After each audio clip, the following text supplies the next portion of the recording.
Hello people, welcome back to the new video lecture of अलग physics. और आज के इस वीडियो लेक्चर में हम बात करने वाले हैं रिफ्लेक्शन ऑफ लाइट के बारे में।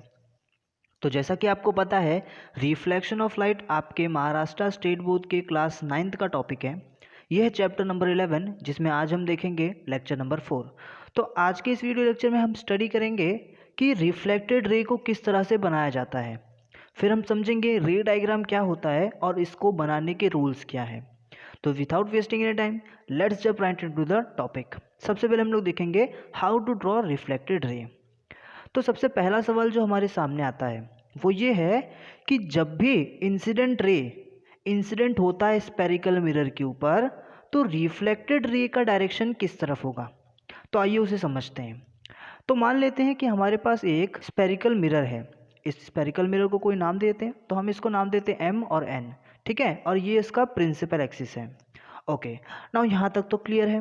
ठीक है, अब यहाँ पर हम कोई एक सेंटर ऑफ कर्वेचर मान लेते हैं। ठीक है, तो ये जो पॉइंट सी आपको दिख रहा है, ये सेंटर ऑफ कर्वेचर है। क्लियर है यहाँ तक? पक्का, कोई डाउट यहाँ तक नहीं है। ठीक है, अब ये सेंटर ऑफ कर्वेचर से मिरर तक हम ना एक रेडियस ऑफ कर्वेचर ड्रॉ कर लेते हैं। तो ये आपको रेडियस ऑफ कर्वेचर दिख रहा है जो मिरर के ऊपर है। नाउ एक बात याद रखना, ये जो रेडियस ऑफ कर्वेचर हमने ड्रॉ किया है ना, ये रेडियस ऑफ कर्वेचर परपेंडिकुलर होगा किसके? मिरर के। ठीक है, तो ये परपेंडिकुलर है किसके? मिरर के। इतना आपको क्लियर है? पक्का, कोई डाउट यहाँ तक नहीं है आपको।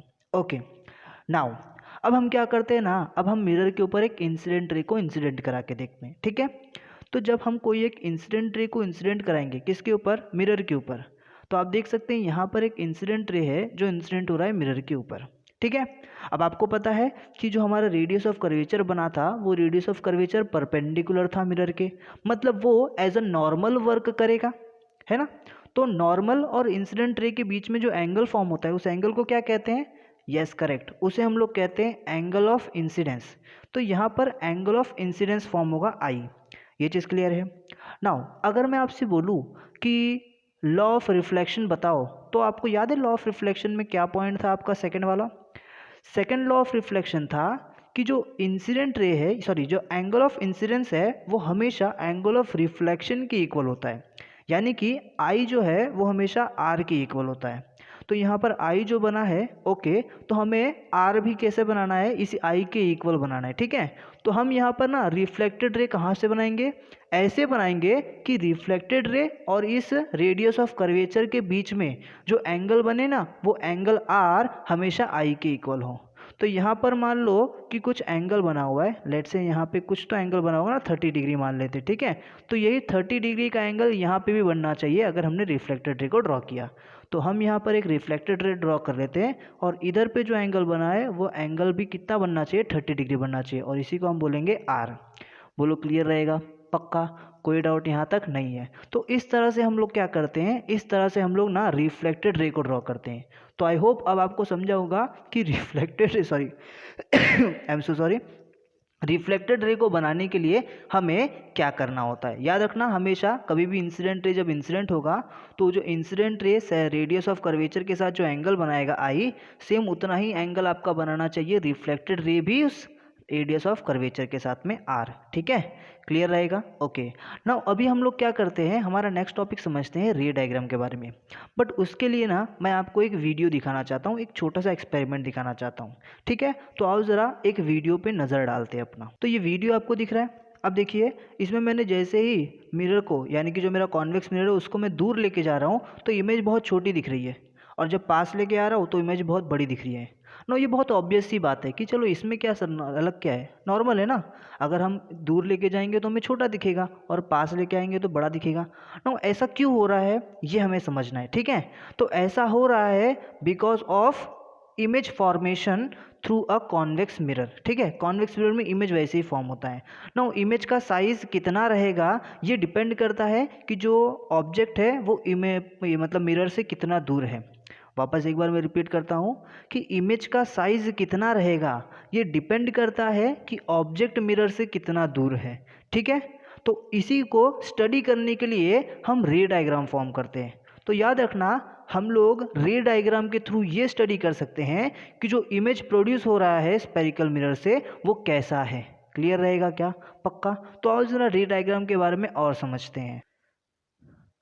तो रे डायग्राम एक ऐसा डायग्राम है जिसके थ्रू हम लोग ये पता कर सकते हैं कि जो हमारा इमेज फॉर्म हो रहा है मिरर के थ्रू, उसका लोकेशन क्या है, उसका टाइप क्या है और उसका साइज क्या है।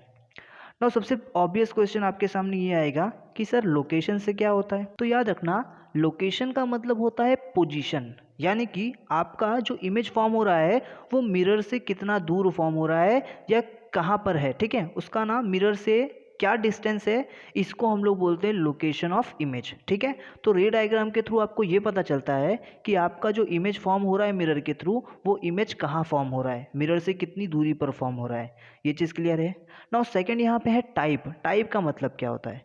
तो टाइप का मतलब होता है कि इमेज का नेचर क्या है। नाउ नेचर से मेरा मतलब है कि वो इमेज रियल है या वर्चुअल है, ठीक है, एरेक्ट है या इन्वर्टेड है। क्लियर रहेगा। अब इसका मतलब क्या है? रियल का मतलब क्या होता है? रियल इमेज का मतलब अगर ना सच में लाइट रेज इंसिडेंट होकर अगर वो इमेज फॉर्म कर रहे हैं तो उस इमेज को हम लोग रियल इमेज बोलते हैं, ठीक है। और अगर हम लोग देख रहे हैं कि नॉर्मली वो लाइट रेज ना इंटरसेक्ट होकर वहाँ पर इमेज फॉर्म नहीं कर रहे हैं, देन उसको हम लोग वर्चुअल इमेज बोलेंगे। अगर नहीं समझा ये चीज़ तो कोई बात नहीं, आगे हम लोग जब इमेज फॉर्मेशन पढ़ेंगे तब आपको बहुत अच्छे से समझ में आ जाएगा। और इन्वर्टेड इमेज क्या होता है? तो इन्वर्टेड इमेज का मतलब होता है कि जो उल्टा इमेज आपको दिखाई देता है ना मिरर के अंदर, और ये ज़्यादातर कॉन्वेक्स कॉनकेव मिरर के अंदर होता है, ठीक है। तो जब आप कॉनकेव मिरर में देखोगे अपने आप को तो ज़्यादातर आपको इमेज अपना उल्टा दिखाई देगा और उस इमेज को हम लोग बोलते हैं इन्वर्टेड इमेज। तो मिरर से इन्वर्टेड इमेज भी बनता है, उल्टा इमेज भी बनता है और अरेक्ट इमेज यानी कि सीधा इमेज भी बनता है, ठीक है। अरेक्ट इमेज को अपराइट भी कहते हैं कहीं कहीं जगह पे।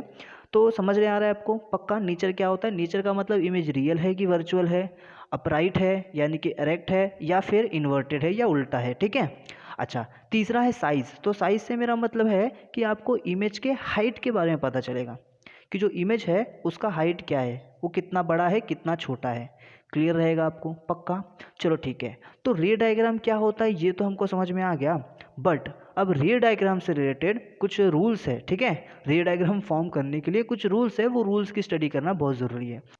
तो रे डायग्राम ड्रॉ करने के लिए जो हमारे पास बेसिक रूल्स है उनमें सबसे पहला रूल है कि अगर आपके पास कोई एक कॉनकेव मिरर है, ठीक है, और उस पर मैं यहाँ पे क्या बनाता हूँ, एक प्रिंसिपल एक्सिस फॉर्म करता हूँ, ठीक है।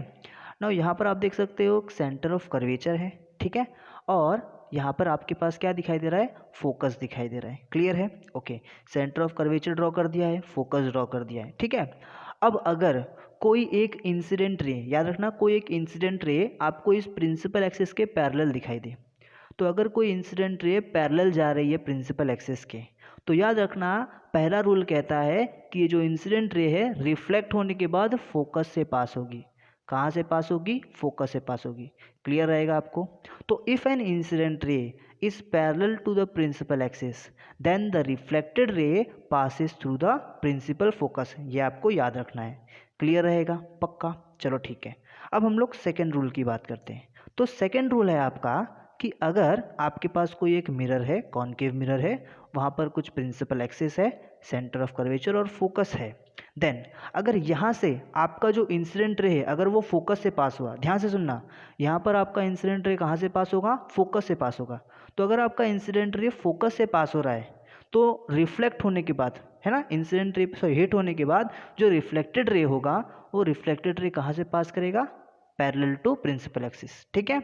तो इफ एन इंसिडेंट रे is passing through the principal focus of a mirror, the reflected ray is parallel to the principal axis। अगर आपका इंसिडेंट रे फोकस से पास हो रहा है तो जो रिफ्लेक्टेड रे होगा वो कहाँ से पास होगा? प्रिंसिपल फोकस से, sorry parallel to principal axis से। ये पास हुआ यहाँ से इंसिडेंट रे और आपका जो आपका रिफ्लेक्टेड रे वो प्रिंसिपल एक्सिस के पैरेलल चला गया। क्लियर रहेगा? पक्का। ओके, चलो देखते हैं अभी तीसरा रूल क्या है। तो तीसरा रूल है कि अगर आपके पास कोई एक मिरर है यहाँ पे, ठीक है, और उस पर कोई प्रिंसिपल एक्सिस है, सेंटर ऑफ कर्वेचर और फोकस भी है, ठीक है। अब अगर आपका जो इंसिडेंट रे है वो सेंटर ऑफ कर्वेचर से पास हो, तो अगर आपका जो इंसिडेंट रे है वो सेंटर ऑफ कर्वेचर से पास हो तो क्या होगा? तो अगर आपके पास कोई एक इंसिडेंट रे है जो कहाँ से पास हो रहा है? सेंटर ऑफ कर्वेचर से पास हो रहा है, ऐसे सेंटर ऑफ कर्वेचर से पास हो रहा है, तो जो रिफ्लेक्टेड रे होगा ना वो सेम पाथ से क्या होगा? वापस ट्रैवल होगा। तो जो रिफ्लेक्टेड रे वो देखो वापस से सेम पाथ को ही ट्रैवल करता है। क्लियर रहेगा वापस एक बार, ठीक है। अगर आपके पास कोई इंसिडेंट रे है जो सेंटर ऑफ कर्वेचर से पास हो रहा है, तो जो रिफ्लेक्टेड रे होगा वो कहाँ से पास होगा, सेम पाथ से रिटर्न चला जाएगा, ठीक है। तो देखो सेफ का रिफ्लेक्टेड रे सेम पाथ से रिटर्न चला गया। तो यही होता है थर्ड लॉ, जो कहता है कि इफ एन इंसिडेंट रे passes through the center of curvature of mirror, the reflected ray traces the same path back। बोलो क्लियर रहेगा पक्का। तो ये थे आपके रे डायग्राम्स को फॉर्म करने के कुछ रूल्स जो आपको फॉलो करने हैं जब आप इमेज फॉर्म करोगे बाय कॉनकेव मिरर। क्लियर रहेगा। तो हमारे नेक्स्ट लेक्चर में हम देखेंगे कि इमेज को किस तरह से फॉर्म किया जा सकता है कॉनकेव मिरर के थ्रू। तो तब तक के लिए बाय बाय। अगर आपको ये वीडियो अच्छा लगा तो इस वीडियो को शेयर ज़रूर करना, और अगर नए आए हो हमारे चैनल पे तो ज़रूर सब्सक्राइब करना हलवा फिजिक्स को। मिलते हैं आपसे नेक्स्ट वीडियो में।